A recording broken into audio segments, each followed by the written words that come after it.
Chicago Bears walked into this 2024 draft with only 4 selections and came out with 5 picks, and it looks like it was home run after home run after home run after home run after home run. There is a lot to talk about. We're going to kick this off. Guys, if you like this type of content, make sure you hit the like button, subscribe button, and the bell to be notified. And we're going to kick it off with the big one. And you guys know what I'm talking about. Windy City Williams. Caleb Williams is now the first overall selection, the new quarterback for the Chicago Bears. Caleb Williams coming in, probably potentially a generational talent at quarterback, grades out higher than many quarterbacks that we've seen come out of college for a long period of time. Most of the comparisons so far, Mahomes-esque is the words that get used.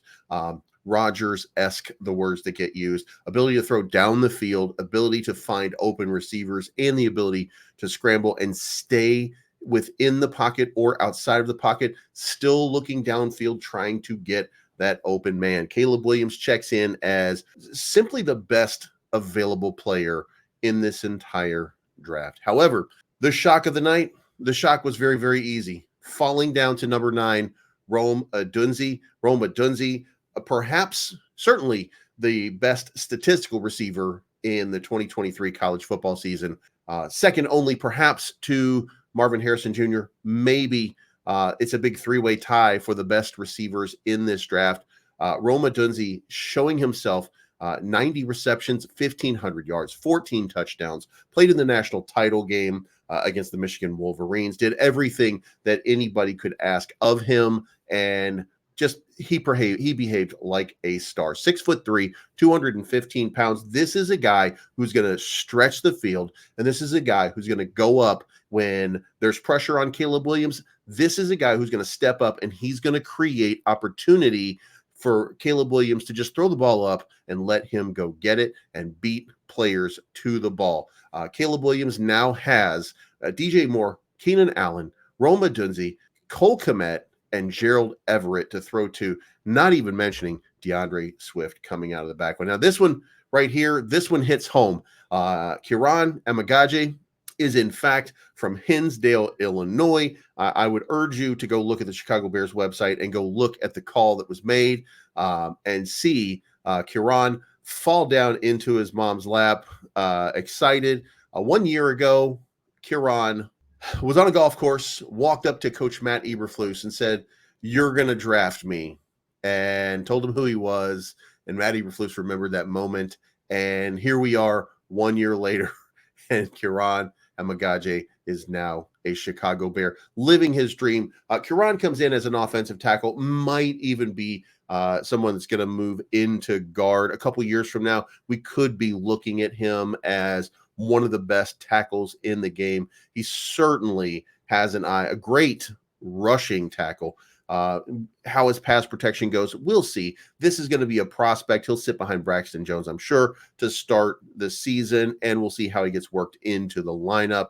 But a fantastic move for the Chicago Bears. Then Tory Taylor. Now, look, the stories are written about Tory Taylor at this point, about the best punter in college football.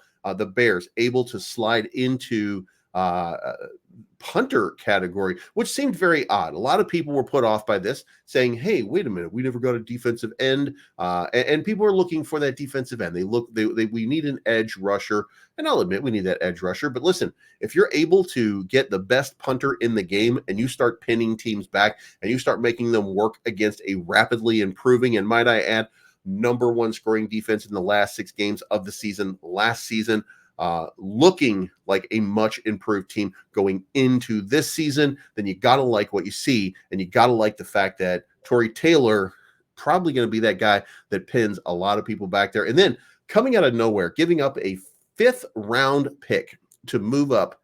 Giving up a 4th round pick in 2025 in order to get a 5th round pick this year, or 4th round pick this year.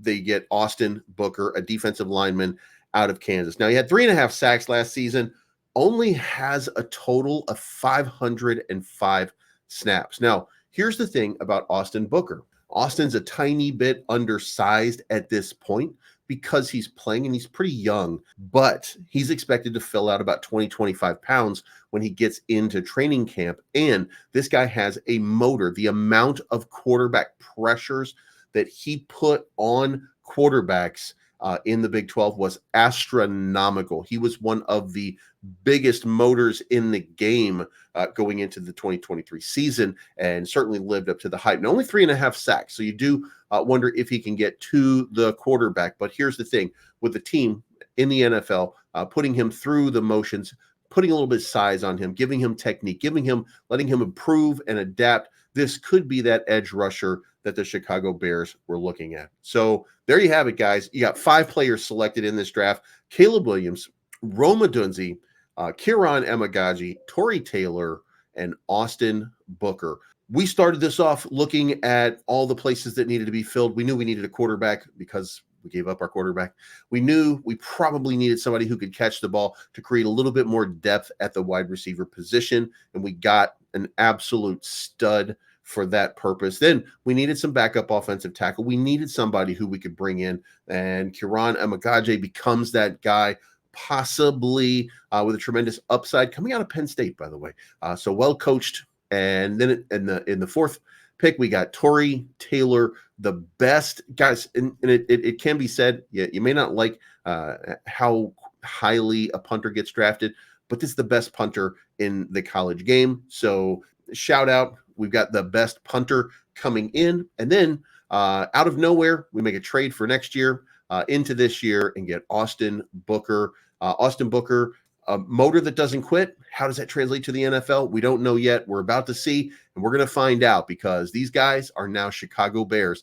The monsters of the Midway have returned. Thank you so much for tuning in. We're going to be talking about this on Monday through Friday. If you haven't already, make sure you subscribe to the channel, and we'll see you at 10:30 a.m. Central Standard Time, Monday through Friday. Have a good day. Bear down, and it's going to be a real good year, guys. 13 wins. I'm calling it now.